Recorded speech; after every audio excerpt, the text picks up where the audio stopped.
De vuelta, licenciada Penosa Bar. Ahí está ya.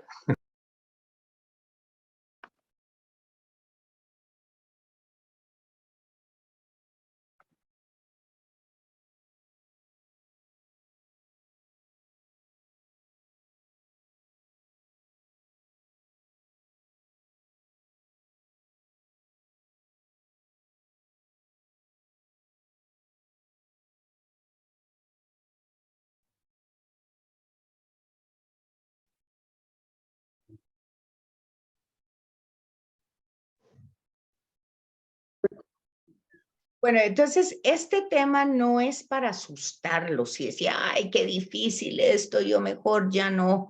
Es que de veras, esto me supera realmente. Yo pensé que este era un cursito así nada más. No, la verdad es que la escuela intenta pues realmente dar una formación, pues si no a nivel universitario, pues sí teniendo los elementos y por lo menos el material que se maneja en la universidad, porque es sagrada escritura. Ahora, ciertamente que a algunos se nos va a hacer más difícil, porque dijimos al principio dijimos, no es un libro de literatura, pero obviamente tenemos que descubrir la literatura que hay en ese libro.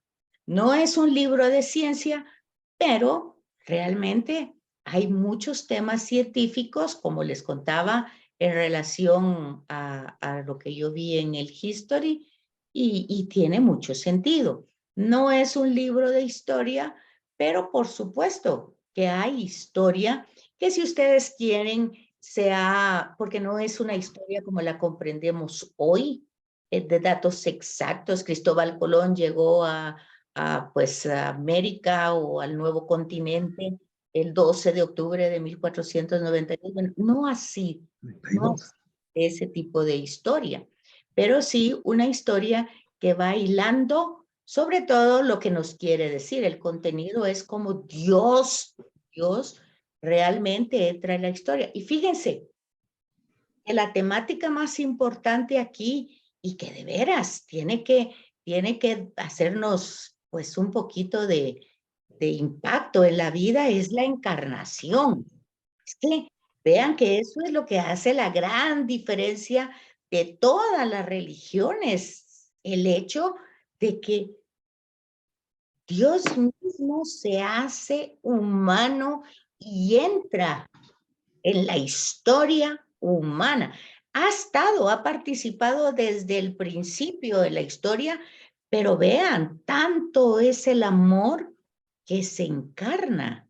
Entonces, si nosotros no logramos captar esa riqueza del texto y esa trayectoria de cómo Dios va, y nos quedamos que en el pecado, que en el castigo, que, o sea, ver cómo a través de la historia se van utilizando distintas formas pedagógicas como para hacer cambiar al pueblo y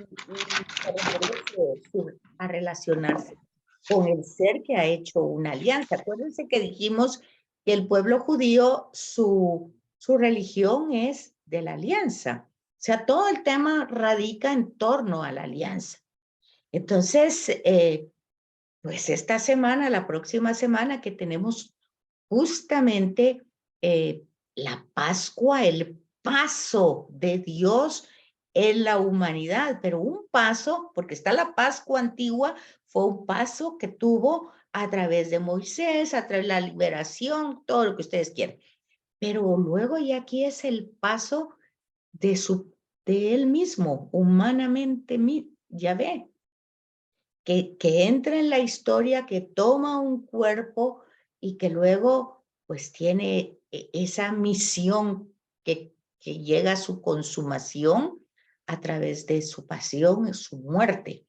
Y luego, obviamente, que si nos quedamos ahí en la muerte, pues yo creo que para nadie sería algo llamativo por mucho que Jesús de Nazaret haya sido muy tierno, muy compasivo, muy noble, pero si se, pues, y muy bueno, pasó haciendo el bien, pero y lo mataron y ahí se quedó, pues yo creo que a nadie le llama la atención eso. Entonces, ver cómo esa acción de la resurrección, del levantamiento, no de la cruz, sino de la propia muerte, del propio sepulcro, pues lleva ese mensaje liberador, salvador de la humanidad, y creer en eso tiene implicaciones, muchas implicaciones, porque si no creemos en eso, pues es nada.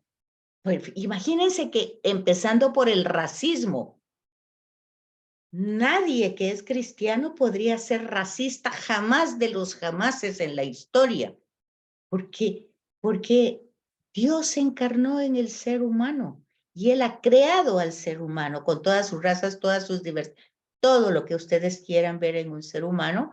Entonces, es una pequeña implicación.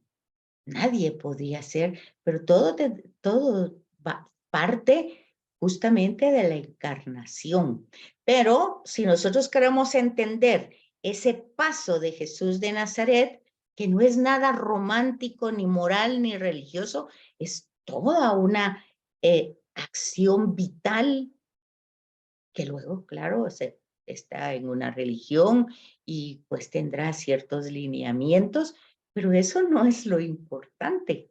Lo importante realmente es cómo Dios quiere que se le conozca para que voluntariamente se le ame y se le sirva sin ningún tipo de imposición, solo como propuesta.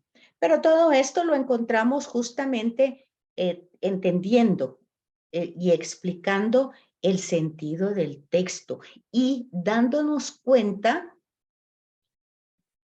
de la forma, pues tenemos la suerte con ustedes de tener el último periodo de profetas y ustedes se van a dar cuenta que los profetas van a utilizar pedagogías totalmente agresivas, ya sea para decir que Dios está favoreciendo a Israel o ya sea para decir que Dios está castigando a Israel. Pero aquí, como dijo Jorge, me parece, José, perdón, hace un momento, hay que entender un poco la historia.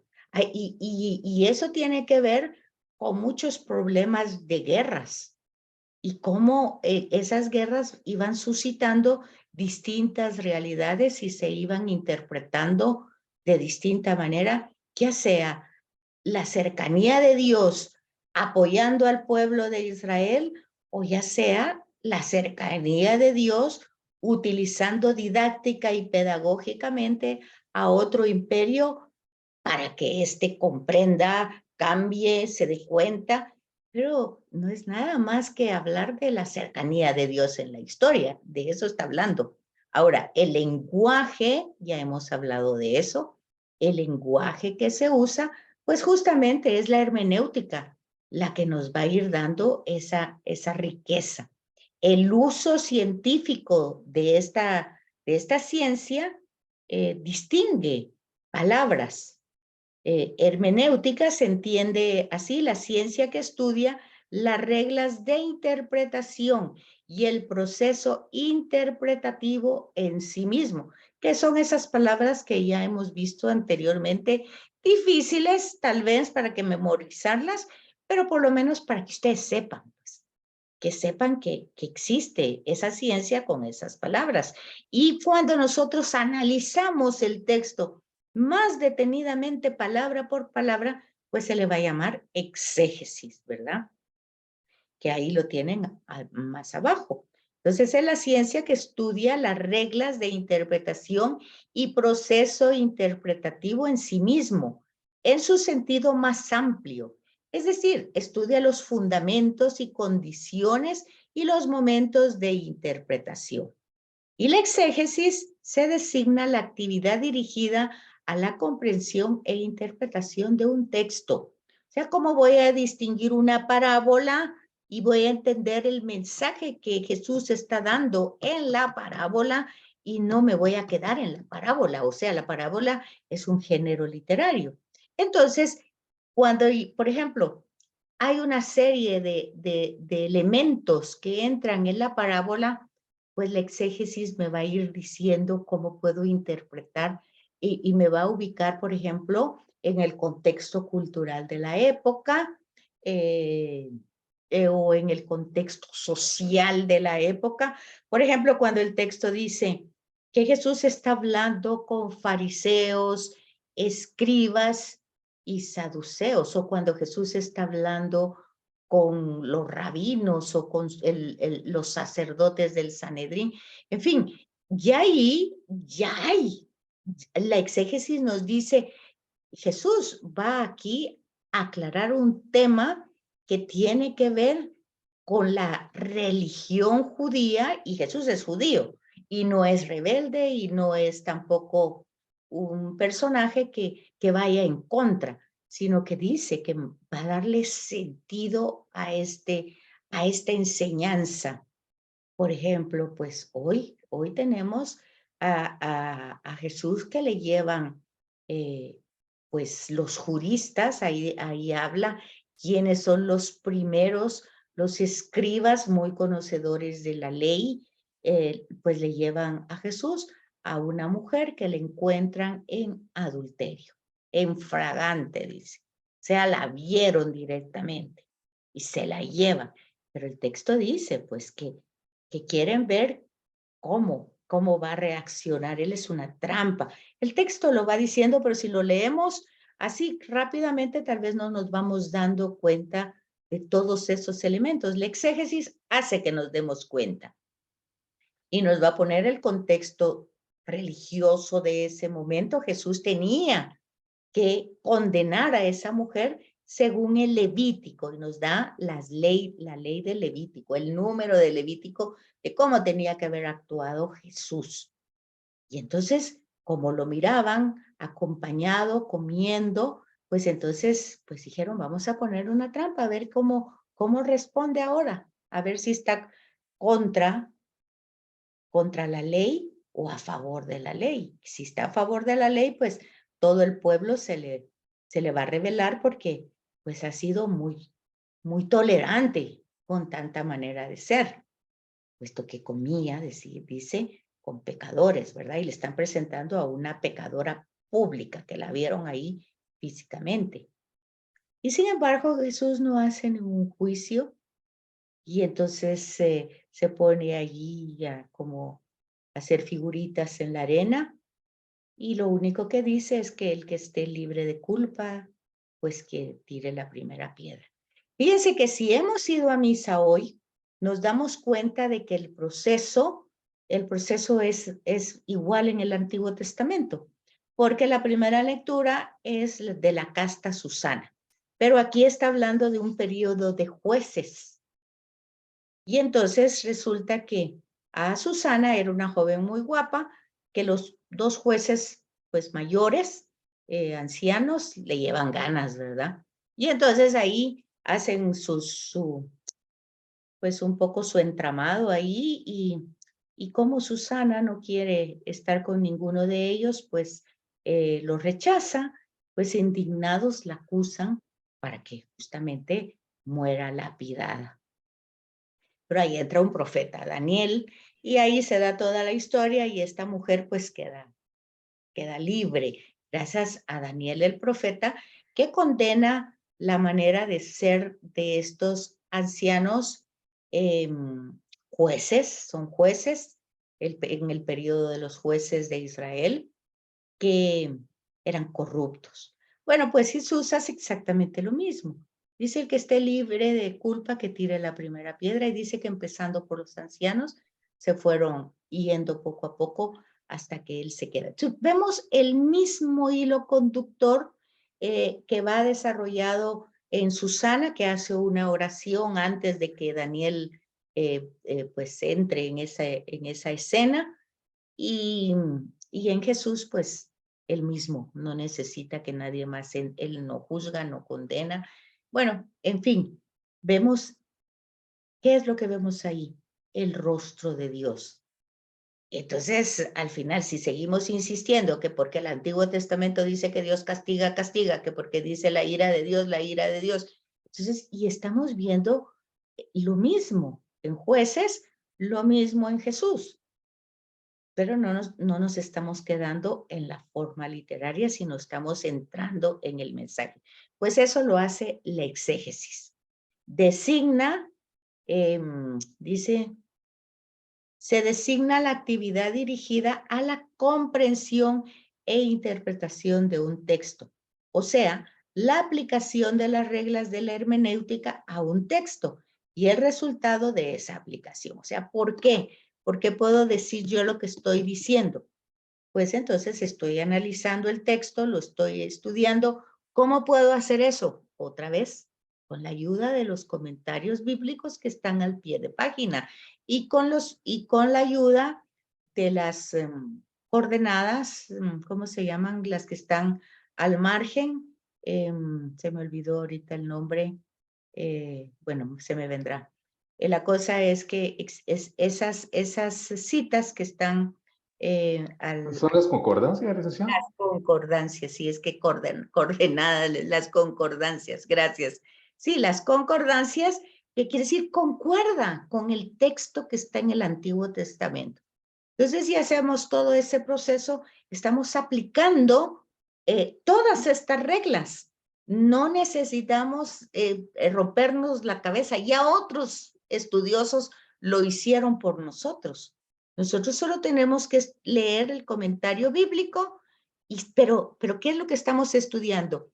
Estamos estudiando que para ese comentario bíblico se utilizó la hermenéutica, se utilizó todas las palabras que utilizamos más la exégesis. Y entonces, no es que alguien preguntaba, creo que en las semanas anteriores, ¿quién es el que dice que ese texto dice ahí? Pues es la ciencia, pero esa ciencia que está utilizada por las que estudiaron, ¿verdad? Entonces estudian filología, estudian literatura. Antes que se terminara la primera parte, les decía que textos importantes, por ejemplo, el Quijote de Cervantes, pues también. ¿Por qué? Porque se escribió en una época que hay que poner en contexto a Cervantes, porque es el de la época, ¿verdad? Y hay que ponerlo en el contexto de ese momento, porque él decía eso, de la caballería, cómo se... Bueno, un montón de elementos que la hermenéutica nos ayuda y todas las palabras que hemos utilizado. ¿Ah? ¿Dudas, preguntas hasta aquí? Aquí van a encontrar un poco de historia, un poco, no es para que lo memoricen, es solo para que vayan entendiendo la trayectoria de la hermenéutica moderna como un problema integral que ha pasado, pues tiene su origen desde la filosofía, ¿verdad? Entonces van a encontrar ciertos nombres y análisis y que se ha aplicado la exégesis, pero dice en este otro párrafo, lo que ahora interesa subrayar es la pretensión, permítanme, la pretensión que ha existido, espérenme, ahí me dice, fíjese que me aparece a cada momento que no tengo buen internet. No sé si ustedes, hay un momento en que no me oyen o algo. Me parece que no tengo buen internet, no sé por qué. Sí, le escuchamos bien, licenciada. Bueno, sí, cualquier cosa ahí me dice. Bueno, entonces dice, lo que ahora interesa subrayar es la pretensión que ha existido en la hermenéutica filosófica de querer estudiar el fenómeno de la interpretación en sí mismo, en su totalidad, elaborando para ese fin cánones hermenéuticos. Acuérdense que los cánones son reglas, ¿verdad? Normas hermenéuticas generales aplicables a cualquier disciplina en la que surge el problema de interpretación. Era el ejemplo que le ponía yo del Quijote, ¿verdad? No solo, por tanto, con referencia a textos antiguos, mucho más antiguos, ¿verdad? Sino cualquier otro texto, y más en general a cualquier expresión humana que utiliza signos externos que necesitan un proceso interpretativo para que otro hombre o grupo humano los pueda comprender. Entonces, imagínense ustedes el lenguaje corporal, ¿verdad? Pero hay un tema ahorita que es de globalización. Entonces, todo ese sentido va dando otro tipo de comprensión. Y lo que les decía al principio, pues que la hermenéutica se ayuda de otras ciencias, ¿verdad? Para poder, pues, cumplir su objetivo. La filosofía, la teología, la hermenéutica, también la antropología, ya van entrando más. Y si ustedes entran un poquito más a profundidad, se van a dar cuenta que también la psicología, pero bien importante es la antropología. Fíjese que, por ejemplo, nosotros tenemos que darnos cuenta qué tipo de entienden, ¿verdad? Cuando se habla de antropología, ¿qué tipo de ser humano? ¿De qué tipo de ser humano habla la Sagrada Escritura? O sea, claro, la creación de la humanidad, pero ¿cuál es el valor de esa humanidad? Pues esa humanidad tiene un valor de imagen y semejanza de Dios, porque ha sido creada a imagen y semejanza de Dios. Y entonces el valor humano, pues vean, por ejemplo, pues sin querer ofender a nadie, ¿verdad? Pero hoy por hoy, en nuestra actualidad, como les dijera, pues se le da a veces más importancia a un animalito doméstico que a un ser humano. Y hay forma de fundamentar eso, ¿verdad? Porque la gente dice, no, es que bueno, hay muchas maneras de justificar que se haga eso. Pero bueno, pues es que nosotros no podemos ir con las ideologías del mundo. Básicamente, somos cristianos y hay una antropología. O sea, Dios no se encarnó, pues más que en un ser humano. Por muy lindos que sean los gatitos, los perritos y todo lo que ustedes quieran, pero son eso, ¿verdad? Entonces, el Papa Francisco habla a veces de esos temas porque justamente quiere llegar, no es que no podamos querer cuidar a toda la creación, a todo, plantas, animales, todo lo que usted quiera, pues todo es creación, sí. Pero volvemos otra vez al tema de la encarnación. Dios se encarna en un ser humano y a ese ser humano, pues se encarna en él para darle dignidad. Que ya la tenía, pero como, o sea, acuérdense que por el pecado, ¿qué es lo que perdemos? No perdemos la imagen siempre la tenemos, perdemos la semejanza. Y al perder la semejanza, pues ahí está, la encarnación para que, para volver a recuperar esa semejanza. Fíjense que no solo eso, sino que el entender que si realmente somos creación y ese creador tiene un proyecto, tiene un plan de vida para nosotros, para cada uno de nosotros. Fíjense lo importante de creer verdaderamente de qué se trata el cristianismo, ¿verdad? De un proyecto, de un plan de salvación que tiene para cada uno. Entonces, la encarnación viene a enfatizar esa relación. Entonces, todo eso, pues lo tenemos que ir comprendiendo, pero no solo eso. Tenemos que creerle que es así. Ahora, si no creemos eso, pues todo esto es nada, porque esto no es más que ayudarnos a comprender el texto.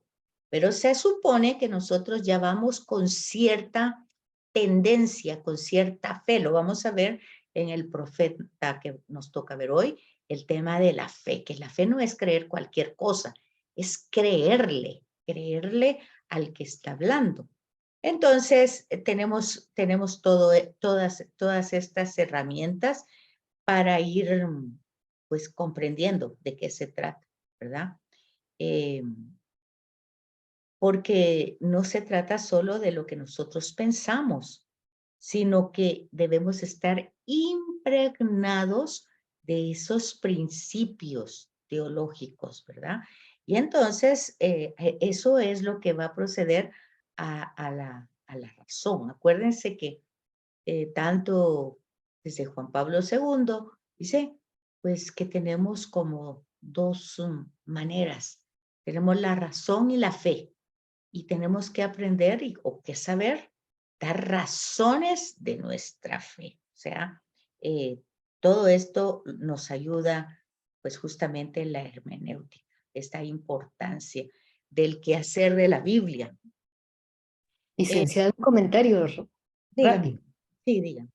Interesante, cada vez más estos textos, cómo uno ha caído por ignorancia en dar su propia opinión y uno se las lleva de que algo tan difícil como los textos, pues los puede comprender porque uno se siente seguro y a uno le llenaron demasiado, pero qué equivocado puede estar uno, ¿verdad? De atreverse a opinar y a dar comentarios propios, ¿verdad? Bien, qué valioso, cómo me deja esta enseñanza. Qué bueno, Rosana, me da mucho gusto porque la verdad es que lo que les he dicho no es nuestra iniciativa. Siempre, siempre es el tema bíblico. Pues Dios tiene proyectos y es parte de su mismo amor que ponga el deseo en nuestro corazón de querer entender lo que nos dice, de querer poderle responder, de podernos dar cuenta de que su existencia no es una idea, sino que han habido personas que lo han experimentado y que han hecho grandes esfuerzos para transmitir esa experiencia. Y entonces, pues fíjense que Vaticano II con Dei Verbum, ¿verdad? Anima, estimula, que hagamos esto, que verdaderamente nos formemos y no nos conformemos con que fuimos a misa y así escuchamos la homilía y ya con eso, pues ya estamos tranquilos.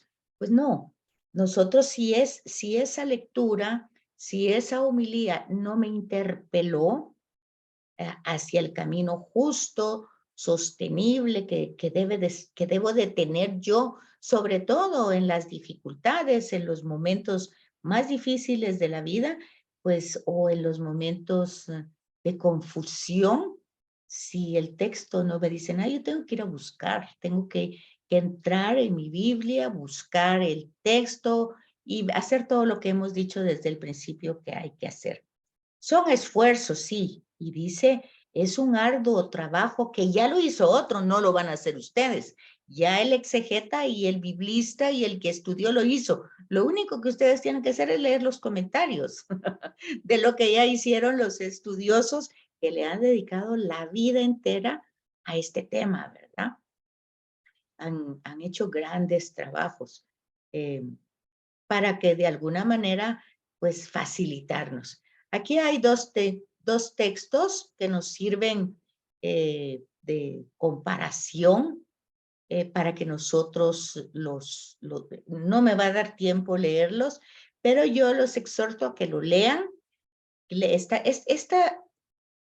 dijera? Esta parte es sencilla, pero tiene algunas palabritas que a veces nos complican, ¿verdad? Pero lo que tenemos que hacer hoy es muy fácil. Una palabra que ustedes no la comprendan, no pasen la lectura como que ya la entendieron. Búsquenla en Google, que es muy sencillo, ya no tiene que ir como antes a un diccionario a buscar la palabra. No, ahí facilito, ¿qué quiere decir tal cosa? Y ahí les da la respuesta y ustedes van a ir avanzando en la comprensión. Los únicos que van a salir beneficiados son ustedes y las personas que ustedes tengan a bien compartir lo que han conocido, ¿verdad? Entonces aquí tienen bueno, ya esa parte pues no la vamos a trabajar porque si no me tardo más. Entonces, vean ustedes la importancia de todo esto en el Nuevo Testamento. Pone de relieve que existen razones, algunas de orden sobrenatural y otras de orden humano, que muestran la importancia de esta parte de la introducción a la escritura. En cierta medida, la lectura atenta de cualquier libro exige una orientación. Ya lo hemos dicho, leer la introducción.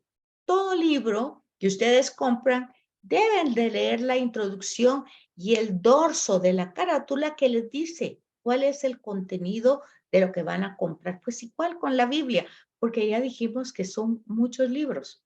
Entonces, se necesita esa guía, pero esa guía la tienen ustedes en su Biblia. Determinados puntos de referencia que permitan conocer las circunstancias que acompañan la obra. El autor, el problema, la cultura, el contexto histórico, el contexto literario, en qué sentido surgió la obra, más o menos en qué época, qué era lo que estaba pasando, cuál es el contenido. En el caso de la Biblia, esa orientación es mucho más importante por su incidencia en la fe y en la evangelización. Vean, si nosotros, cuando, pues, con todo el gusto y nuestra disponibilidad queremos apoyar, trabajar, llevar este mensaje, pues primero tenemos que creerlo nosotros.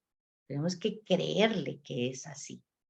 Y luego, pues, ya se dan cuenta ustedes lo que tenemos que llevar a los demás, porque al final es llevar a Jesús, que conozcan a Jesús.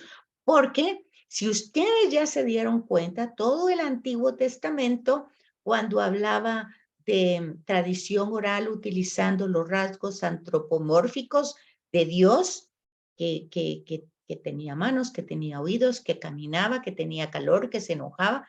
Bueno, pero todo eso nosotros ya lo podemos hacer y no son formas antropomórficas, porque nosotros ya tenemos una imagen viva de Dios, que es Jesús de Nazaret.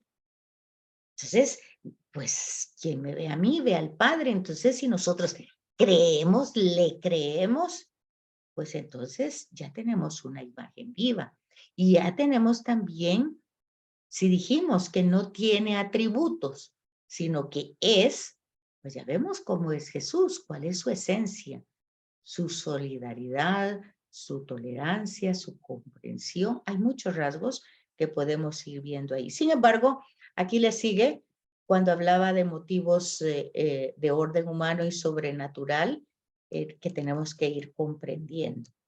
Bueno, ahí termina esa parte, pero sigue más de la hermenéutica, cómo va a ir explicando cada una de las partes de estos nombrecitos que no es que se los memoricen, pero acuérdense que dijimos que necesitamos una especie de glosario, ¿verdad? Entonces sería bueno que vayan ustedes ahí, pues enriqueciendo el vocabulario y aprovechando la Sagrada Escritura para hacerlo. Quedan 5 minutos para que se vuelva a terminar. Así es que si tienen dudas, preguntas.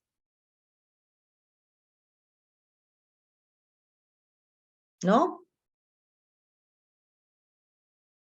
¿No tienen ninguna duda? ¿Están por ahí o ya se fueron? En mi caso, no, licenciada, gracias. Bueno, Estamos. entonces cada una de estas que mencionamos van a ser analizadas para considerar los criterios y principios de interpretación.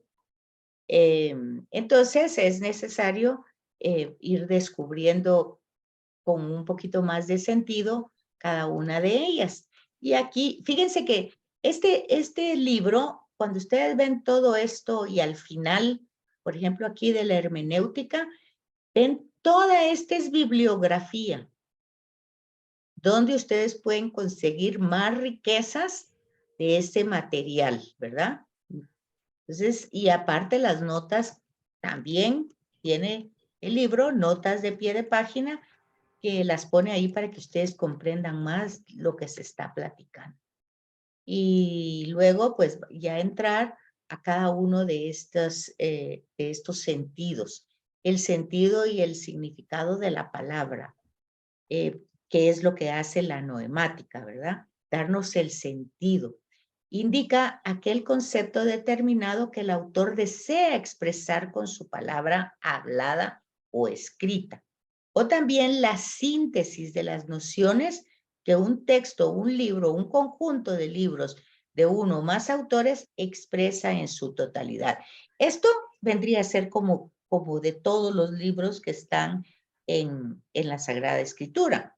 Entonces, aquí vamos a ver las nociones de ese texto, o sea, el contenido, ¿verdad? Lo que se quiere expresar. Pero vuelvo a repetir otra vez lo mismo, de que no nos debemos quedar en el género literario, sino que en el contenido, en el significado que se quiere dar. Entonces, la totalidad del significado. Por el contrario, es la idea inherente a la palabra considerada objetivamente, independientemente de la intención del autor, como viene registrada en los diccionarios.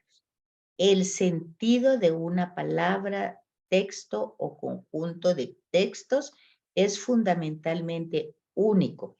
Fíjense ustedes que con todos los temas de Jesús, cuando hace obras el día sábado, es esto lo que él dice. Yo no vine a cambiar, sino a darle sentido. Yo no vine a cambiar ni la ley ni los profetas, sino a darle sentido. Fíjense que ahí ustedes podrían decir ya un poquito con conocimiento de causa, los fariseos creían una cosa, todos eran religiosos, todos eran monoteístas, pero todos tenían un sentido diferente de interpretar la palabra.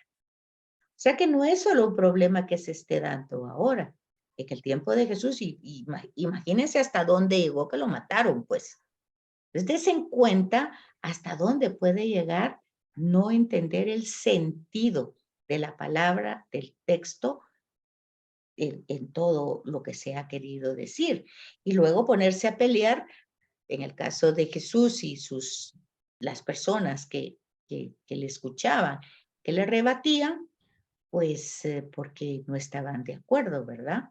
Entonces el sentido puede tener gran densidad expresiva y poseer diversos modos o niveles de profundidad. Eso es, por ejemplo, las parábolas.